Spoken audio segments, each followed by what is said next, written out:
আমাদের বাসভবনে প্রাচীন আমলের একটি পুরনো রীতি প্রচলিত ছিল যে যখনই বাড়ির কোনো যুবক বিবাহ করত তখন কনেকে প্রথম রাতটা ঠাকুরদার ঘরে কাটাতে হতো। কিন্তু এই কাজ করার 4 সপ্তাহ পরেই তারা সন্তানের মা হয়ে যেত। আমি যখন বিবাহ করেছি আমি এই রীতি অনুসরণ করিনি এবং আমি আমার স্ত্রীকে আমার ঠাকুরদার কাছে যেতে দিইনি। কিন্তু 2.5-3 বছর কেটে গেল, আমার স্ত্রীর কখনো সন্তান হলো না। একদিন বাধ্য হয়ে আমি স্ত্রীকে ঠাকুরদার ঘরে পাঠিয়ে দিলাম এবং ঘরে লুকিয়ে রইলাম। তারপর আমি এমন কিছু দেখলাম যা আমার শরীরে শিহরণ জাগিয়ে দিল। বয়োজ্যেষ্ঠরা বাড়ির সবচেয়ে গুরুত্বপূর্ণ সদস্য, কিন্তু যখন বয়োজ্যেষ্ঠরা ভুল পথে পরিচালিত হন তখন সেই বংশের কী অবস্থা হয় একবার ভেবে দেখেছেন? আমার ঠাকুরদা আমার কাছে একটি আদর্শ ছিলেন, কিন্তু ততক্ষণ পর্যন্ত যতক্ষণ আমি সত্যটা জানতাম না। কিন্তু তিনি এ পর্যায়ে নেমে যেতে পারেন আমি এটা ভাবতেও পারিনি। আমাদের বংশ তো অন্যদের বা নারী জাতিকে সম্মান করার জন্য বিখ্যাত ছিল, কিন্তু বাড়ির মহিলাদের সাথে এরকম ব্যবহার করা হয় এটা তো জানতাম না। আমি ভাবতাম যে আমি এটাকে বন্ধ করে দেব, কিন্তু আমি বাধ্য হয়েছিলাম। আমি একটি ভালো শিক্ষিত পরিবারে জন্মেছি। আমাদের যৌথ পরিবার ছিল, এজন্য আমরা সবাই একই বাড়িতে একত্রে থাকতাম এবং কখনো আমাদের ঘরে কোনো কথা নিয়ে ঝগড়াও হতো না। ঘরের বউ ছেলে থেকে শুরু করে বড় ছোট সবাই ঠাকুরদার কথাই মানত এবং তাকে সম্মানও করত। তিনিও সবাইকে ভীষণ ভালোবাসতেন এবং কাউকে কখনো বকা দিতেন না। কিন্তু এসবের সাথে আমাদের বংশের একটি সুন্দর ও অদ্ভুত পরম্পরা ছিল, আর সেটা এমন ছিল যেটা শুনে প্রায়ই লোকেরা নিজের মেয়ে দিতে আপত্তি করত। এজন্য আমাদের বাড়ির বড়রা এবার এই রীতি অনুষ্ঠানটিকে মুছে দেওয়ার চেষ্টা শুরু করলেন। ছোট থেকেই দেখে আসছি আমাদের বাড়িতে যার বিয়ে হতো, যে মেয়ে বউ হয়ে আমাদের ঘরে আসতো, তাকে প্রথম রাত আমার ঠাকুরদার ঘরে কাটাতে হতো। ছোটবেলায় তো আমি ব্যাপারটা একদম বুঝতে পারতাম না, কিন্তু যত বড় হতে লাগলাম এই অদ্ভুত নিয়ম আমার মাথার মধ্যে অনেক প্রশ্ন তৈরি করতে লাগলো। আমি অনেক চেষ্টা করেছিলাম যে সত্যটা জানতে, কিন্তু পুরো ঘরে কেউ এই ব্যাপারে কথা বলার জন্য রাজি ছিল না। আর এই অদ্ভুত ঘটনা বছরের পর বছর চলে আসছে। অদ্ভুত ব্যাপার হলো যে মেয়েরা ঠাকুরদার ঘরে রাত কাটাতো, তারা 1 মাসের মধ্যেই সন্তানের মা হয়ে যেত। কিন্তু আমার এই ব্যাপারটা ভীষণ অদ্ভুত লাগতো এবং আমি একদমই ব্যাপারটার সাথে সহমত ছিলাম না। আমি আমার সব ভাইদের মধ্যে তৃতীয় ছিলাম এবং আমার বড় ভাইদের স্ত্রীদের সাথেও এটাই করা হয়েছিল, কিন্তু তারা কিছুই বলেননি এই ব্যাপারে। তাদের সাথে আমার তর্ক হয়েছিল, কিন্তু কেউ আমার প্রশ্নের উত্তরই দিত না। কিন্তু এবার আমার এই প্রশ্নের উত্তর চাই, কেননা বাড়িতে আমার বিয়ের কথা চলছিল। আমি জানতাম যে আমার সাথেও এসবই হবে, কিন্তু আমি এটা করতে চাইনি। এজন্য বিয়ের দিন আমি আমার বড়দের বলে দিয়েছিলাম যে আমি আমার স্ত্রীকে ঠাকুরদার ঘরে ছাড়ব না, আর নিজের স্ত্রীর হাত ধরে নিজের ঘরে নিয়ে চলে গেলাম। আমি ভেবেছিলাম এরপর ঠাকুরদার ব্যবহার বদলে যাবে, কিন্তু তিনি একটা কথাও আমাকে বলেননি। তার ব্যবহার তো সাধারণই ছিল। আমাদের বিয়ের 2.5 বছর হয়ে গিয়েছিল এবং এখনও পর্যন্ত সন্তানের কোনো আশাই দেখতে পাচ্ছিলাম না। ডাক্তারের কাছে গেলাম, সব রকম পরীক্ষা করালাম, কিন্তু কিছুই হলো না। আমার ভাই আমাকে প্রায়ই বলতো যে তুমি ভুল করেছ, এখন পুরো জীবন ধরে সন্তানের জন্য তুমি কষ্ট পাবে। কিন্তু তাদের কথা শুনে আমার রাগ হতো যে সন্তানের জন্য আমি কিভাবে এরকম ভুল কাজ করব, কিভাবে নিজের স্ত্রীকে নিজের হাতে অন্যের ঘরে ছেড়ে দেব। যতই সে আমার ঠাকুরদা হোক, আমার স্ত্রীর জন্য সে পরপুরুষ, আর আমি কখনোই এতটা অমানুষ ছিলাম না যে নিজের স্ত্রীর হাত ধরে তার কাছে পাঠিয়ে দেব। আমার স্ত্রী এই রীতিটা একদম পছন্দ করত না।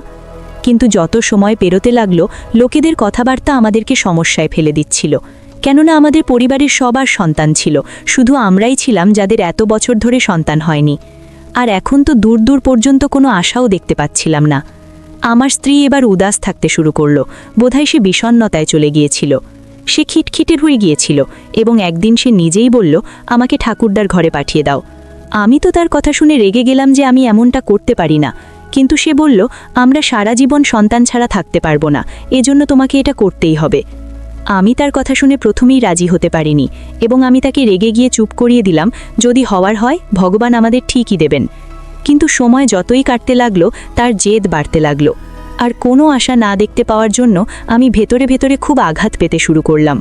যেখানে বাকি সবাই বিয়ের প্রথম রাতে ঠাকুরদার ঘরে নিজের স্ত্রীকে পাঠিয়ে দিয়েছিল, এমনকি আমার মা, আমার বড় মা, আমার ছোট মাও এক রাত ঠাকুরদার কাছে কাটিয়ে এসছে, তাহলে আমার স্ত্রী যদি 1 রাত কাটায় তাতে কি আসে যায়? শেষমেশ ভেতর থেকে শক্তি জোগাড় করে মজবুত হয়ে একদিন আমি ঠাকুরদাকে বললাম, আমি আজকে রাতে তোমার ঘরে আমার স্ত্রীকে ছেড়ে আসব। তিনি বললেন ঠিক আছে। এরপর তিনি আর কিছুই বলেননি। যখন রাত হলো আমি ভেবে নিলাম যে আমি প্রথমে গিয়ে ঘরের মধ্যে লুকিয়ে যাব এবং দেখব, কিন্তু ওই রাতে আমার বন্ধুর বড় দুর্ঘটনা ঘটল, তাই আমাকে তাড়াহুড়ো করে হাসপাতালে যেতে হলো। যেহেতু আমি কথা বলে নিয়েছিলাম, সেজন্য আমার স্ত্রী ঠাকুরদার ঘরে গিয়েছিল। দ্বিতীয় দিন যখন আমি ফিরে আসলাম, তখন আমার স্ত্রী নিজের ঘরেই ছিল। আমি তাকে সাথে সাথে জিজ্ঞাসা করলাম যে রাতে কি হলো। সে বলল, আমি তো কিছুই বুঝতে পারিনি যে কি হলো, কিন্তু যখন আমি ঠাকুরদার ঘরে গেলাম তখন উনি আমার মাথার ওপর হাত রাখলেন এবং তারপর কিছু অদ্ভুত গন্ধ আমার নাকে আসলো। তারপর আমার আর কিছু মনে নেই। সকালবেলা যখন জ্ঞান ফিরল তখন আমি তার বিছানায় শুয়েছিলাম আর ঠাকুরদা সোফায় বসে খবরের কাগজ পড়ছিলেন। তারপর আমি উঠে বাইরে চলে এলাম। ওর কথা শুনে আমার অদ্ভুত লাগলো। ঠাকুরদার আমার স্ত্রীকে অজ্ঞান করার কি এমন প্রয়োজন হলো, যখন কিনা আমি নিজের খুশিতেই নিজের স্ত্রীকে পাঠিয়েছিলাম?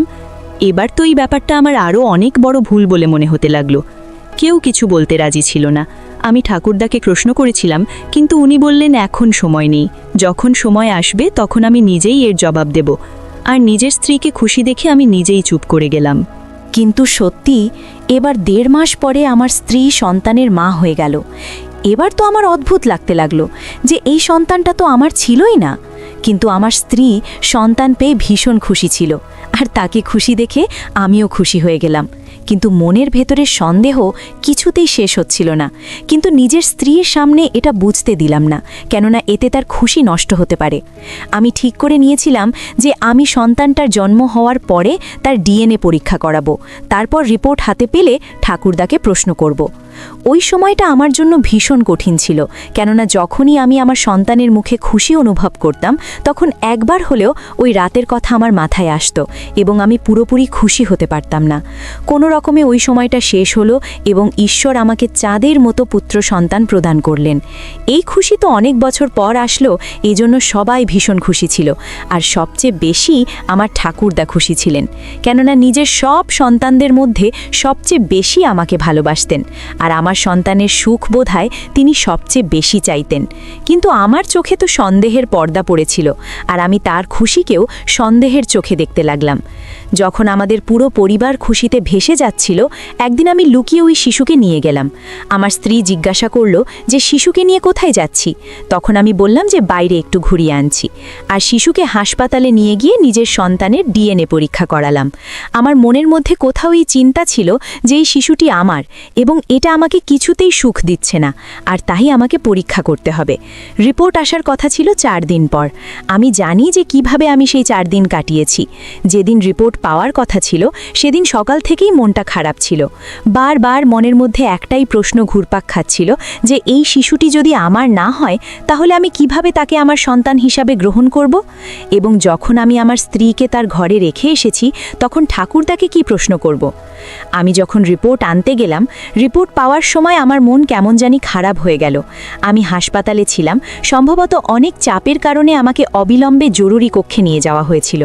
ডাক্তাররা আমার বাড়িতে খবর দিতে চাইলেন, কিন্তু আমি রাজি হইনি এই ভেবে যে ওরা সবাই এখানে আসলে তো পরীক্ষার রহস্য ফাঁস হয়ে যাবে। রিপোর্ট নিয়ে বাড়ি আসলাম, খুলে দেখার সাহস পেলাম না যে তার ভেতরে কি আছে। আমি পরীক্ষা করিয়েছিলাম, কিন্তু এখন খোলার সাহসই পেলাম না এবং নিজের উপরও ভীষণ রাগ হচ্ছিল। সবার মতো করে সাধারণভাবে সিদ্ধান্ত নিলাম না কেন, এত ঝামেলায় পড়লাম কেন। কিন্তু বলা যায় কিছু মানুষের মন অনেক দূরে চলে যায় এবং সম্ভবত আমার সাথেও তাই ঘটেছে। আমি সেই রিপোর্ট নিয়ে বাড়ি এসেছিলাম, কিন্তু 24 ঘন্টা অতিবাহিত হয়ে গেলেও ওটা খুলে দেখার সাহস করতে পারলাম না এবং অবশেষে সেটা তুলে নিয়ে আমার অফিসের টেবিলে রাখলাম আর ভাবলাম সকালে অফিসে গিয়ে দেখব।